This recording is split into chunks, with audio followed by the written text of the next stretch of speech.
Beberapa waktu lalu Maya Estianty dibawa ke rumah sakit.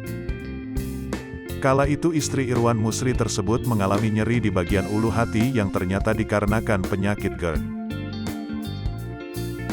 Kini melalui potongan video YouTube-nya yang diunggah ke akun Instagram-nya, diketahui Maya mengidap penyakit batu empedu.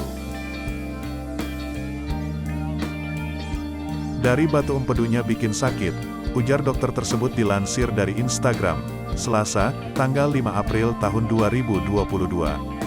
Dokter pun akhirnya menyarankan Maya untuk melakukan operasi pengangkatan batu empedu yang diketahui sebesar 2 cm tersebut.